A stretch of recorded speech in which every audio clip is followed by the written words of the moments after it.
আর তাহারিক পত্রিকা ফতোয়া দিচ্ছেন ডক্টর রাশেদুল্লাহ গালিব স্যারের যে সংগঠন, তারা ফতোয়া দিচ্ছে মৃতের বাড়িতে এরূপ অনুষ্ঠানের সাথে খাবারের আয়োজন করা শরীয়ত সম্মত নয়, কারণ এটি বিলাপের অন্তর্ভুক্ত। ফতোয়া লাজনা ওয়া দায়েমা মানে সৌদি আরবের সরকারি ফতোয়া বোর্ড, 2 খণ্ডের 34 নম্বর পৃষ্ঠা। মাজমাল ফতোয়া লিল উসাইমিন রহমাতুল্লাহ ফতোয়া, এটাই 17 খণ্ডের 366 পৃষ্ঠা। মাজমাল ফতোয়া বিন বাস মানে বিন বাস রহমাতুল্লাহ ফতোয়া 13 খণ্ডের 404 নম্বর পৃষ্ঠা। এটা হচ্ছে 4 জন আলেমের মতামত দিয়েছেন। এরপর তারা দলিল পেশ করছেন কেন এটা জায়েজ নয়। হাদিস সুনান ইবনে মাজাহ হাদিস নাম্বার 1612, মুসনাদ আহমদ হাদিস নাম্বার 6905, সহিহ সনদ আসছে জাবের বিন আব্দুল্লাহ রাদিয়াল্লাহু আনহু বাজালি রাহিমাহুল্লাহ বলেন, মৃতের বাড়িতে ভিড় জমানো ও খাদ্য প্রস্তুত করাকে আমরা বিলাপের অন্তর্ভুক্ত মনে করতাম, বরং সতর্কতা পরিবারের বা প্রতিবেশী অন্তত 3 দিন পর্যন্ত খাবার পাঠানোর চেষ্টা করবে। মানে মৃতের বাড়িতে এটা হক, যার বাড়িতে মারা গেছে প্রতিবেশী শুধু সেই বাড়িকে 3 দিন খাবার দেবে, এটা তাদের হক। এই হাদিস নিয়ে আসছে। এরপর বলছেন জাফর বিন আবি তালেব মুতার যুদ্ধে শাহাদাত বরণ করলে রাসূল সাল্লাল্লাহু আলাইহি ওয়াসাল্লাম প্রতিবেশীদের বলেন, তোমরা জাফরের পরিবারের জন্য খাদ্য প্রস্তুত করো, কেননা তাদের নিকট এমন সংবাদ এসেছে যা তাদের ব্যস্ত করে তুলেছে। এই হাদিস ইবনে মাজাহ হাদিস নাম্বার 1610, মিশকাত হাদিস নাম্বার 1739, সহিহুল জামে হাদিস নাম্বার 1015।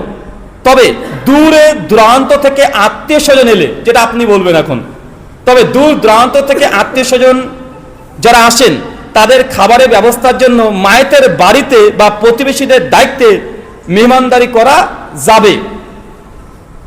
সুনান আবু দাউদ 3332, মিশকাত 5942। এই পয়েন্ট যদি দূর দূরান্ত থেকে আসে, এখন দূর দূরান্ত মানে এই পাড়ার ওই পাড়া যেন না হয়ে যায়, কথা বুঝতে পারলেন? যারা মুসাফির হিসেবে আসছে, কি হিসেবে আসছে? মুসাফির বুঝেন তো আবার, যাদের নামাজ এখন কসর হয়ে গেছে, কি হয়ে গেছে? নামাজ কসর হয়ে গেছে, 2 নামাজ এখন জমা করতে হবে শরীয়ত। যদি মুসাফির হয়ে যায় তাহলে মুসাফিরদের জন্য পরিবার বা প্রতিবেশী কেউ যদি দায়িত্ব নিয়ে তাদের খাবারের আয়োজন করে, এটা নাজেজ হারাম নয়। কেন? মুসাফিরের জন্য কোনো দাওয়াতবিহীন যদি খাদ্য খেতে যাও এটাও জায়েজ, কথা বুঝতে পারলেন? মুসাফির এর জন্য, ধরেন আমি কোটিপতি, যদিও কোটিপতি না, তারপরে উদাহরণ দিচ্ছি, এখন আমি চলে গেছি বাংলাদেশ, কিন্তু আমি আমার এলাকাতে তো আমি কোটিপতি, 3-4টা গাড়ি বাড়ি আছে, একদম কোটিপতি, কিন্তু বাংলাদেশ চলে গেছে, এখন আমি মুসাফির। মুসাফির কি মুসাফির নয়? মুসাফির। এমত অবস্থায় আমার যদি অর্থ না থাকে ওখানে, তাহলে আমাকে কেউ যদি জাকাতের টাকা দেয়, জাকাতের টাকা, তখন আমি হকদার কি হকদার নয়? সেই সময় হকদার না? জি।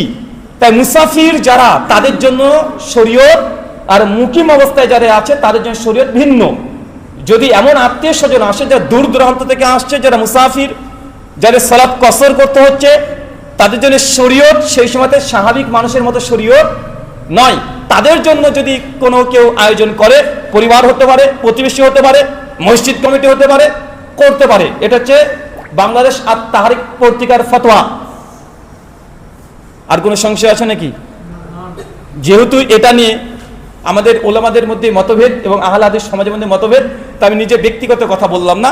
শেখ সালেহ আল উসাইমিন বিন বাস বাংলাদেশের তাহারিক পত্রিকা, মুজাফফর বিন মোহসেন হাফেজাহুল্লাহর আল ইখলাস পত্রিকায় এই ফতোয়া, শেখ আব্দুর রাজ্জাক বিন ইউসুফ হাফেজাহুল্লাহর মাসিকাল ইতিসাম থেকে এই ফতোয়া দিয়েছে, আমাদের পশ্চিমবাংলার সওয়ালপথ পত্রিকা একই ফতোয়া দিয়েছে, কথা বুঝতে পারলেন? এবং সৌদি উলামাদের, যেটা সৌদি আরবের ফতোয়া লাজনা দাইমা সরকারি ফতোয়া বোর্ড, তাদের এটাই ফতোয়া।